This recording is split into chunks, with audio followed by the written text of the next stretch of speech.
पुण्यार्जक हैं विद्या अरह गुरु भक्त परिवार श्रीमती सुंदर देवी, संजय, सुनीता, मनीष, प्रियंका, रोशन, नेहा, शुभम, शिल्पा, रूहानी, ईशानी, शिवांगी, ऋषिका, रुद्रांश, चांदुवार परिवार, गांधीधाम, कच्छ, गुजरात।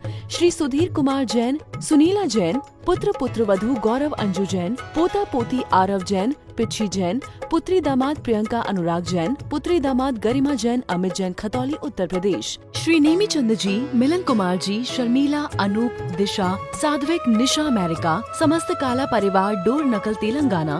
महावीर जी, रूपा, प्रथम, समस्त पांड्या परिवार, वारंगल। कलश, प्रीति, समस्त पाटनी परिवार, ब्रह्मपुरी बड़जात्या परिवार, राजस्थान। सकल दिगंबर जैन समाज, बड़गांव, सुरखंड, केकड़ी, राजस्थान। बोली भगवान महावीर स्वामी की, अहिंसा परमो धर्म की।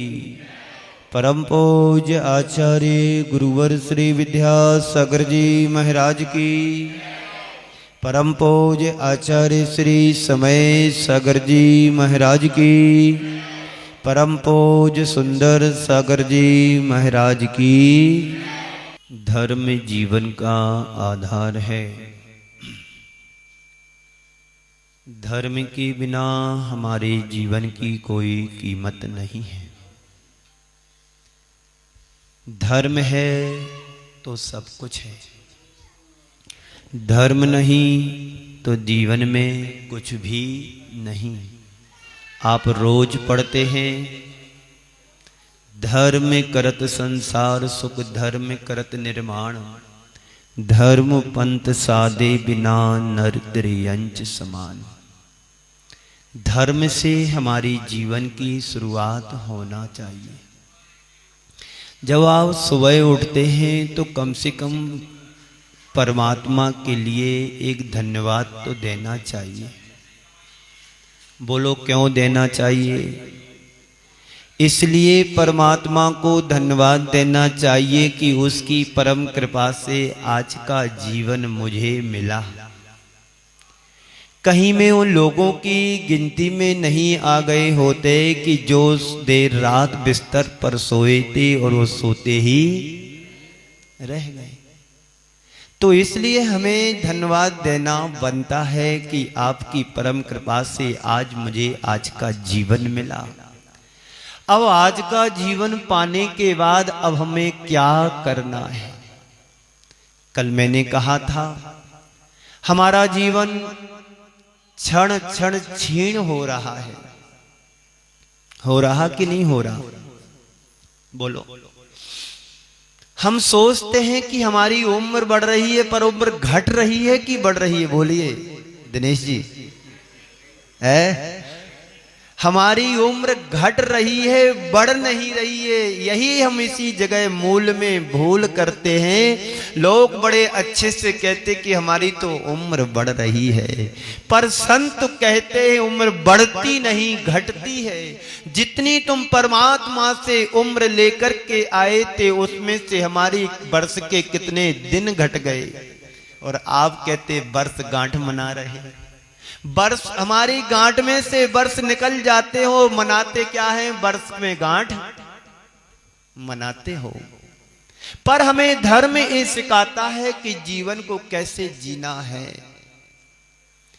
रोते रोते जीवन जीना है कि हंसते हंसते जीवन जीना है, कि गुनगुनाते हुए प्रभु का गीत गाते हुए जीवन जीना है, कि गालियां देते हुए जीवन जीना है, कि भुन भुनाते हुए जीवन जीना है। कैसे जीवन जीना है? बोलो। हंसते हुए। आपने हंसी देखी है? रावण की हंसी कभी हंसी आपने सुनी तो जरूर होगी रामायण में। कैसे हंसता था रावण? कोई हंस के बताएगा? जो रावण के वंश का होगा वही हंस करके बता सकता है। वो रावण भी पता नहीं, ना अंश और वंश का पता है, लेकिन उसकी हंसी आज भी लोगों के पास है। राम की हंसी बहुत कम लोग हंस पाते हैं, कृष्ण की हंसी बहुत कम लोग जानते हैं, पर रावण की हंसी तो घर घर में हंसा रही और जीवन को रुला भी रही है। तो धर्म जीवन का आधार कैसे बने? जिस व्यक्ति के जीवन में धर्म का आधार धर्म बन जाता है, उस व्यक्ति का जीवन सर्वांग सुंदर बन जाता है। किसी ने बहुत अच्छी पंक्तियां कही हैं, जब काली रात अमावस की, जब काली रात अमावस की, बीतेगी तब दिन आएगा। हमारे जीवन में कर्मों की काली रात है। भगवान महावीर कहते हैं जब ये काली रात बीतेगी तभी तुम्हारे जीवन में कभी प्रभात हो पाएगा। और जिस व्यक्ति के जीवन में प्रभात हो जाता है उसके जीवन में कभी रात, यही रात तो अंतिम, यही रात तो भारी। एक तरफ रावण चिंता में सो नहीं पा रहा है और एक तरफ राम पूरी रात जाग रहे हैं, युद्ध चल रहा है। और आज भी इस भारत देश में नहीं, पूरे विश्व में, ऑल यूनिवर्स में युद्ध चल रहे हैं। यही रात अंतिम, यही रात भारी, सुबह होगी किसकी जीत और किसकी हार, किसकी माथे की बिंदिया हटेगी, किसकी माथे की बिंदिया टिकेगी। यही रात अंतिम, यही रात भारी। तो धर्म जीवन का आधार होना चाहिए, तभी हम अपने जीवन को प्रशस्त बना सकते हैं, हम अपने जीवन को आगे बढ़ा सकते हैं। कर्म करने वाले इस संसार में बहुत हैं, लेकिन कर्म कैसे करना इस बात का ज्ञान बहुत कम बिरले लोगों को होता है। एक दिन भगवान महावीर ने गौतम गणधर से पूछा, हे गौतम,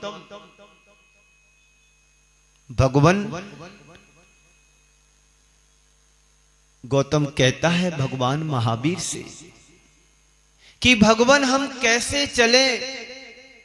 आप लोग भी चलते हो, गाड़ी से चलते हो, 2 पहिए गाड़ी से चलते हैं, 4 पहिए गाड़ी से चलते हैं, और जिसमें कोई पहिए नहीं हो तो उससे भी उड़ते हो, है ना? कितने लोग हैं विमान में बैठे हैं अभी तक? हाथ ऊपर करो। कितने लोग हैं जो विमान में बैठे हैं? ईमानदारी से बोलना कि विमान में बैठे हैं। 1 2 3 5 6 और 2 8। इस सम्यक दर्शन के 8 गुण हैं। 9 पदार्थ हो जाते हैं। 30 लोगों में 9 लोग विमान में बैठे हैं। कैसा लगा विमान में बैठने के बाद? बोलो, कैसा लगा? अच्छा लगा ना? एक बार विमान में बैठ जाते हैं तो बार बार बैठने की आदत भी लग जाती है। पर संत कहते हैं ऐसे विमान में बैठने का पुरुषार्थ करो जिस विमान से कभी वापस आने का तुम्हारा मन ही ना हो। तो कैसे चले गौतम गणधर अपने भगवान से, आचार्य से, परमेष्टि से कहते हैं, गुरुदेव से कहते हैं कि हे भगवान मैं कैसे चलूं, कैसे चेष्टा करूं, कैसे कार्य करूं, कैसे खाऊं, कैसे सोएं, कैसे बैठें, कैसे उठे, कैसे चले और कैसे बोले। ये भी एक कला है बोलने की, चलने की भी कला है, खाने पीने की भी कला है, उठने बैठने की भी कला है। एक कुत्ता होता है वह भी जब बैठता है तो पूंछ से झाड़ करके बैठता है, और आप लोग बैठते तो बिना देख करके जहां पर जो बिछा है बैठा है बैठ जाते हो। तो भगवान महावीर तो हमें यही कह रहे हैं। महावीर जयंती आने वाली है। कब है महावीर जयंती? 30 तारीख को मना रहे। कुछ लोग 31 तारीख को मना रहे, मैं तो 30 और 31 वालों से कहना चाहता हूं, 30 और 31 तो ये तारीख से महावीर जयंती मनाने की तारीख है, लेकिन जो भगवान महावीर का होता है वो हर पल भगवान महावीर को मनाता रहता है और हर पल भगवान महावीर की मानता भी है। हर वर्ष में एक बार तुम भगवान महावीर की जयंती मनाते हो और 364 दिन क्या करते हो? रावण का काम करते हो, कंस का काम करते हो, भगवान महावीर को मानते हो पर भगवान महावीर की नहीं मानते हो। यही हमारे मूल में भूल है, यही हमारे जीवन की विडंबना है। जो भगवान महावीर ने हमें सिद्धांतों को बताया है, जो भगवान महावीर ने हमें दिया है, भगवान महावीर ने कहा जैसा तुम जीवन जीना चाहते हो संसार का वैसा जीवन हर प्राणी जीना चाहता है। तुम रोना चाहते हो क्या? पर कभी कभी रोना पड़ता है। कोई दूसरों के प्रति रोना रोता है, कोई खुद के प्रति रोना रोता है। भगवान महावीर कहते हैं अब तुम्हें रोने की जरूरत नहीं है, अपने जीवन में रौनक लाने की जरूरत है। रोते रोते सारी जिंदगी बीत जाती है, जीवन में रौनक नहीं आ पाती है। वजह क्या है? कारण क्या है? रावण के पास सब कुछ था लेकिन उसकी बुद्धि ठीक नहीं थी। राम के पास कुछ भी नहीं था लेकिन उसके पास विवेक और ज्ञान था। एक के पास ज्ञान था और एक के पास ज्ञान का अहंकार था। दोनों में जमीन आसमान का अंतर रहा। ज्ञान दोनों के पास था। एक ज्ञान का स्वाभिमान के साथ जी रहा था और एक ज्ञान के अहंकार के साथ जी रहा था। जो राम होते हैं वो राम बन गए और भगवान बन गए, और जो रावण जैसे होते हैं, अहंकारी होते हैं, इस धरा पर उसका नामो निशान भी नहीं है। भरत चक्रवर्ती के पास भी वैभव था और रावण के पास भी वैभव था। एक ने अपने वैभव का सदुपयोग किया और एक ने अपने वैभव का दुरुपयोग किया। एक ने अपने वैभव का सदुपयोग करके 72 जिनालयों का निर्माण करा दिया, जहां से हमारे धर्म की शुरुआत चल रही है और आज धर्म यहां तक चला आया है। आप लोग भी तिलक नगर में एक मंदिर बना रहे हैं, निर्माणाधीन है। ये मंदिर कब तक चलेगा? जब तक सूरज चांद रहेगा तिलक नगर का नाम रहेगा। ये तिलक अब कभी मिटना नहीं चाहिए। तुम्हारे भीलवाड़ा की शुरुआत तिलक नगर से होती है। किसी भी गांव में, पहले के नगर में, गांव में राजा महाराजा चारों दिशाओं में दरवाजे गेट बनाया करते थे, वहां से प्रवेश होता था।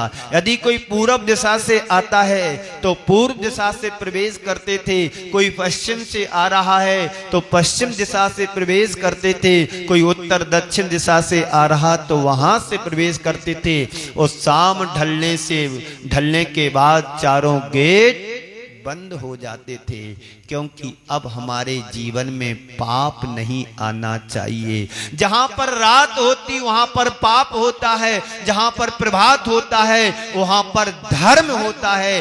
भारतीय संस्कृति में प्रभात उस उगते हुए सूर्य को नमन किया गया है और डूबते हुए सूरज को नमन नहीं किया गया है। इसलिए हमारे देश में भारतीय संस्कृति में बड़े सम्मान दिया गया है उगते हुए सूरज के लिए, क्योंकि जैन दर्शन में सूरज को बिंब कहा है, विमान कहा है। उस विमान में अकृत्रिम चैत्यालय है, प्रभु परमात्मा का बिंब है, जिसे भरत चक्रवर्ती नमस्कार करता है। उस बिंब के लिए लोगों ने, वैष्णव समाज ने उस बिंब को ही नमस्कार करना शुरू कर दिया।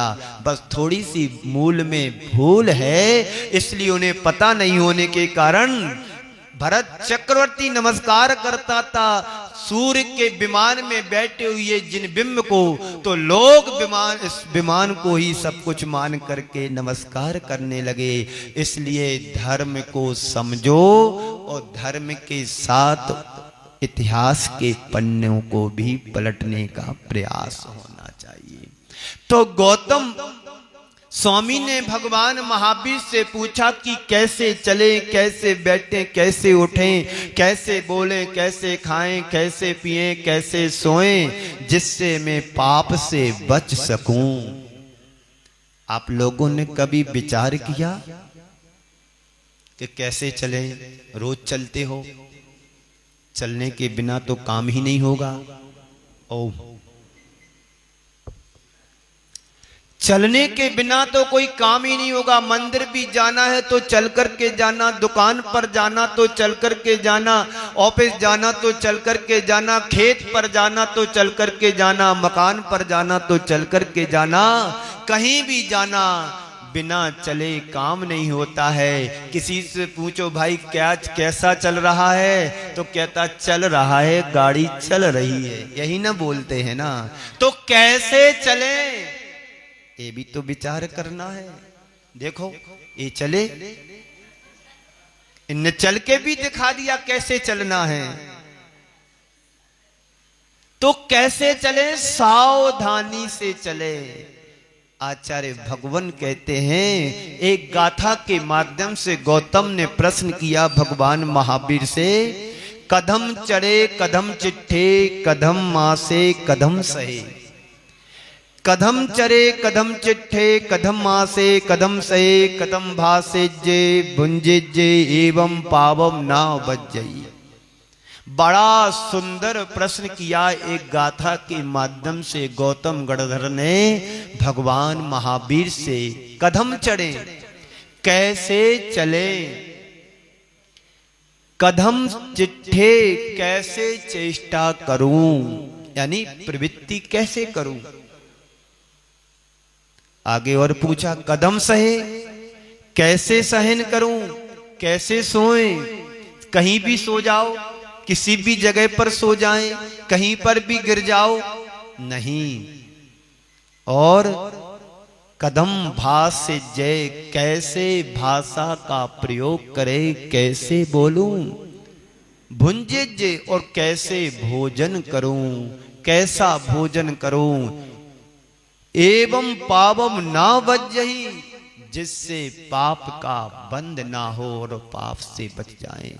जीवन से जुड़ा हुआ बहुत बड़ा महत्वपूर्ण प्रश्न है।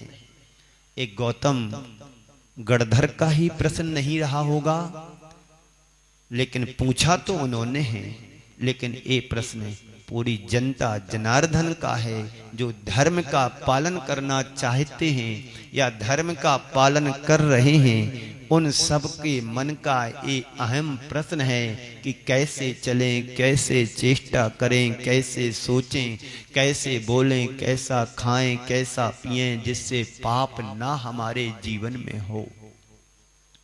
तो भगवान महावीर ने कुछ ज्यादा बड़ा उत्तर नहीं दिया होगा। यह भी नहीं कहा कि तुम रोज भगवान के जाकर के अभिषेक करो, ये भी भगवान महावीर ने नहीं कहा। भगवान महावीर ने ये भी नहीं कहा कि तुम खूब पूजन करो, बड़े थाल भर भर करके, सोने के थाल में, चांदी के थाल में द्रव्य को सजा करके पूजन करो, ये भी भगवान महावीर ने नहीं कहा।